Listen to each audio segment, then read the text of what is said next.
A story that goes far beyond a single traffic stop.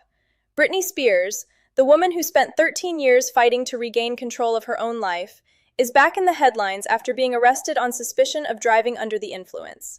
And it is forcing a question that millions of her supporters never wanted to face. What actually happens when someone regains their freedom after years of having it taken away? For those who may need a brief reminder, Britney Spears is one of the most successful pop artists in modern history. After years of global superstardom and a very public personal crisis, she was placed under a legal conservatorship that controlled her finances, her career, and her daily decisions for over 13 years.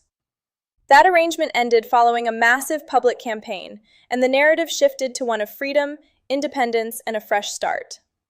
Now she has been pulled over for erratic driving and arrested on suspicion of DUI, with details still emerging around sobriety tests and the ongoing investigation. This raises an important question about why this particular story spread so rapidly.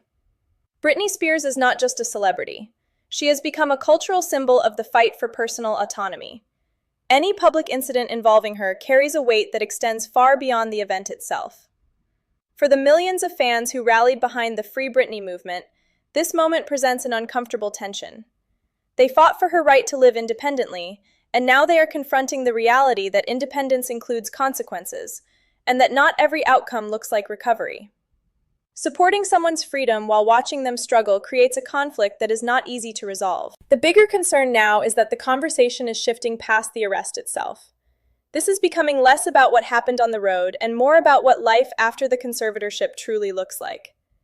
Regaining legal freedom did not erase 13 years of controlled living, public trauma, and personal instability. The public is now debating whether Britney has the right support system around her, or whether her freedom was handed back without the structure needed to sustain it. Some see this as a personal setback. Others see it as evidence that the system never truly helped her in the first place. What this means on a deeper level is significant. This story is not really about a DUI. It is about the gap between freedom and stability. Britney Spears fought for the right to make her own choices, but freedom without adequate support can be just as damaging as control without autonomy. The public wants a clean narrative. The conservatorship ends, life improves, and the story is resolved.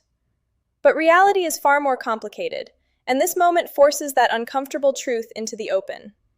It raises a difficult but necessary question. Did anyone actually prepare her for life after the conservatorship, or did the system simply let go and walk away? Looking ahead, in the short term, legal proceedings and toxicology results will determine the actual charges she may face. Media coverage will remain intense. In the midterm, the public conversation is likely to shift toward broader discussions around mental health support, celebrity accountability, and the lasting effects of long-term conservatorship. In the long term, there are several possible paths. She may address this openly and reshape the narrative into one of continued recovery. She may withdraw further from public life entirely. Or, as history has shown in other cases, moments of public struggle can sometimes precede unexpected creative or cultural returns. Britney Spears won her freedom, but this story is a powerful reminder that freedom was never the ending. It was always just the beginning. For now, that's the latest on this story. I'm Emma Collins, PopWire.